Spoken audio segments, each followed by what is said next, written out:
don't have any proof there. 9402. You gonna talk about it? Okay, this is Rock Hudson's home when he died, and it's 9402 Beverly Crest in Beverly Hills. Beverly Hills. And we can't see it. And he died of AIDS. Can't see a thing. We're having an auction.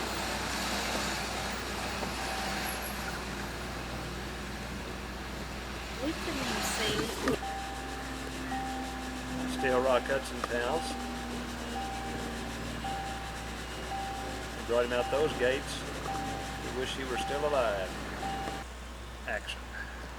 Okay, video executive, millionaire Jose Menendez and his wife Kitty were murdered here in their mansion August 1989. They were killed by a shotgun blast to the head. He was shot 5 times, she was shot 10 times, and they've arrested the couple's sons, Lyle, who's 22, and Eric, 19, and they were the ones that were charged with murdering their parents. And this mansion at one time belonged to Elton John, and it also belonged to Michael Jackson. Now let's just take a look down this street here where the people lived. I don't know if you can see much, but it's this beautiful street. I love That tree. that tree right there.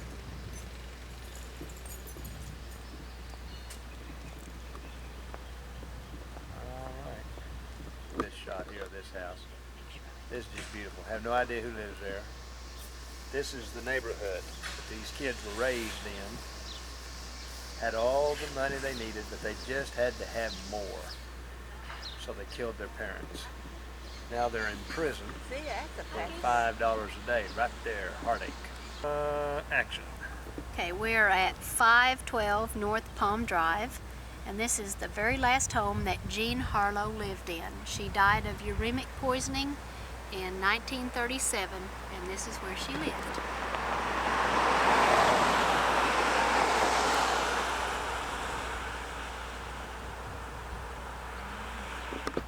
Action. Okay, we're at 508 North Palm Drive, and this is where Marilyn Monroe and Joe DiMaggio moved when they got married in 1954. They lived here the 9 months that they were married.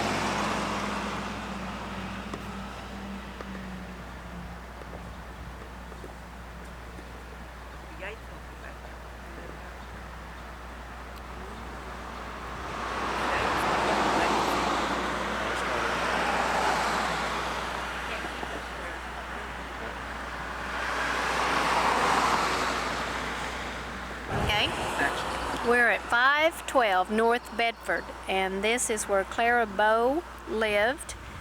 It was reported that she made love to John Gilbert, Gilbert Rowland, Victor Fleming, Gary Cooper, Eddie Cantor, Bela Lugosi, and the entire University of Southern California football team.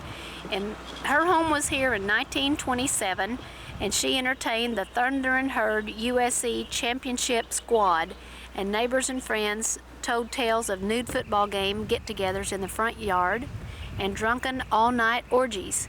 And legend has it that she introduced the team concept to lovemaking by taking on the entire team. Coach Howard Jones ended that relationship because he posted a sign in the locker room that said, "Clara Bow is off limits to all members of this football team."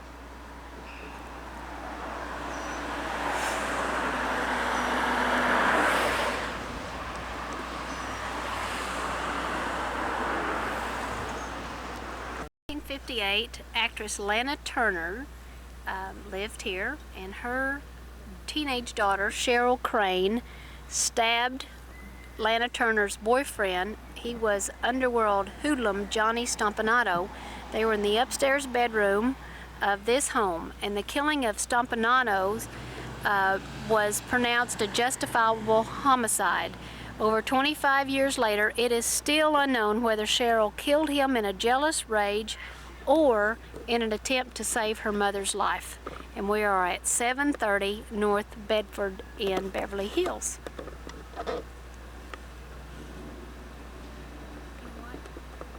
That's probably the bedroom. Yeah, I got it. Up Close there. up. Look at these tall trees, palm trees. Action. Lupe Valez was a Mexican actress, and she was found dead here in 1944. Her Spanish-style home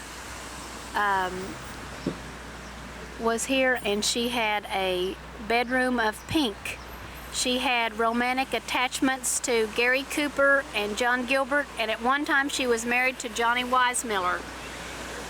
She was known as Whoopi. Lupe was pregnant by her lover, actor Harold Ramon, and he wouldn't marry her. So one story has it that she went to her white carpeted boudoir, wrote several suicide notes, took a bottle of Segal tablets, fixed her hair, ate a festive meal, and then put on her blue satin pajamas and crawled in white silk sheets with pillowcases and committed suicide. Another story has it that with her meal, the rich food, and then the Segal tablets, she got sick at her stomach and went to the bathroom to throw up, and she fell while she was in there and hit her head on the commode, and it broke her neck, and she was found half into the commode. So Segal. Okay, baby, tell me about it. Okay. He was sitting in the living room of his home in 1947. Which was this section of homes rooms right here. Okay, go ahead. And that's when the shotgun blast came billowing through the windows, and it literally almost blew his head off. And he's the guy who is responsible for building the Flamingo Hotel in Las Vegas.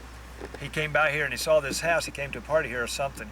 And he went in and he liked it, and he asked the guy who owned it, he said, how much for the house? And the guy said, well, it's not for sale. He said, yeah. He said, everything's for sale. He said, I want the house. And the guy said, no, it's not for sale. And he said, well, you have a choice. You can sell it to me, or I'll kill you and take it. And the guy sold it to him with everything in it. Linen, everything. His girlfriend lived here. What was her name? Virginia Woolf? No. What was her name? But she was the movie star that lived here with him. This is the Beverly Hills Witch House. It was the home of one of LA's most unique, designed in 1921 by Harry Oliver. This Hansel and Gretel style house was originally built on Washington Boulevard in Culver City as the office for Irwin C. Willett Movie Studio. In the early 30s, it was moved to this site, and now it's a private residence. It is known in the area as the Witch's House, and that address is 516 Walden in Beverly Hills. Now let me show you something. Let me show you the neighborhood. Come off down there, that's a small house there, a big house there. This is a great big ugly house in here. Then you come right over here, right across the street. Look at that house. I mean, a monster. Now then, let's walk across over here. Look at the fence.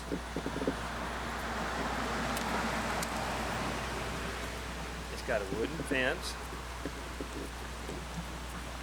Creepy fence. It's got a small wooden fence here. It's got a little thing there. It's got a moat. It's got a moat there. It's got like a drawbridge across. Oh, I want to take a picture of that. Yes. Look at that. Oh my gosh. Oh, I can get it, I think, better. Look at all this. Look at the fence. I didn't know about lives here. Yeah, they It do. says it's a private residence. Really?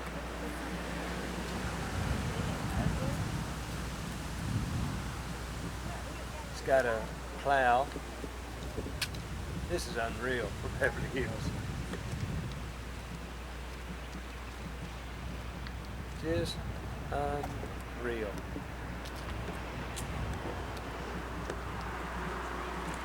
Look at that door.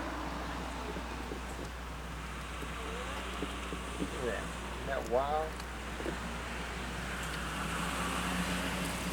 And back in here it goes. The house goes back in there. They probably added on to that. This is unreal. To be in Beverly Hills. Hills. Yeah. Look at the yard. There's a moat. And dirt, plow. Hit it, baby. Okay, this says that ghost of Jean Harlow. The day after Jean Harlow's husband, Paul Byrne, committed suicide in 1932, she also tried to kill herself in this home. The pair were married in the living room, and the former owners report that this house is haunted. Married right in there.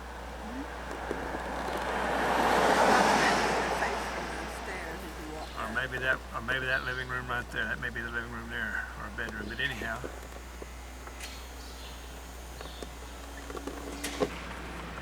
Ready? Action. Okay, this was the apartment complex where Freddie Prinze lived. And he was in the TV series Chico. He was also a comedian. He always felt like that he was Winnie Bruce reincarnated. In 1977, he was separated from his wife and he was very depressed. He was only 22 years old and he was there in his apartment and he pulled the trigger. In 1983, a jury ruled that his death was an accident instead of a suicide. And he also had been telling friends what a terrific life to die young and then become a legend. All right, this is a picture of the gate to the Playboy Mansion. There it is. There. Yeah, give me some history. The mansion has 18-inch walls, a Botticelli marble entryway floor, and an Aeolian pipe organ built into the wall. In 1971, Hugh Hefner purchased his six-acre estate and converted it into the Playboy Mansion West. It was built in 1927 by Arthur Lynch Jr., who founded the Broadway and the Bullock stores. It's a 23-room English stone manor. Did you know that he did that, the Broadway and Bullock? No. The guy that started. Yeah, that built the house. You could get a little bit into Yeah. here. We could stop and take a picture through that gate. Did it? You see, they own all this too. He owns all of this, yeah. He's got animals and everything. And I dare say he owns all, well, no. Action. This was where Marilyn Monroe visited her 72-year-old boyfriend. In 1950, at the beginning of her career, Marilyn Monroe lived in the guest house of this large estate. The occupant was Joseph M. Sheik, the co-founder of 20th Century Studios. During her stay here, Marilyn was at his beck and call. Anything the 72-year-old Sheik wanted, Marilyn provided. The huge mansion was built in the 1920s by millionaire oilman William M. Keck. Some of the owners have been Tony Curtis and Sonny and Cher. Here's the drive away from that. About a block long, right down on Levy J. Mansfield's home. And right there, Sunset Boulevard. I need to do film. Here is this mansion. Action. This is Jane Mansfield's pink mansion. After Jane Mansfield bought this 18-room mansion in the 60s, she painted it pink. And in the back, she built a heart-shaped pool with the inscription on the bottom that said, "I love you, Janie." In 1932, singer Rudy Vallee and his wife purchased this mansion for $100,000, and they named it Three Palms. There's some people looking at us right now, looking out that That's window. okay. Singer Engelbert Humperdinck bought the home in 1978 for $2 million, and in 1990 he sold it for $8 million. Oh my God. Isn't that pretty though?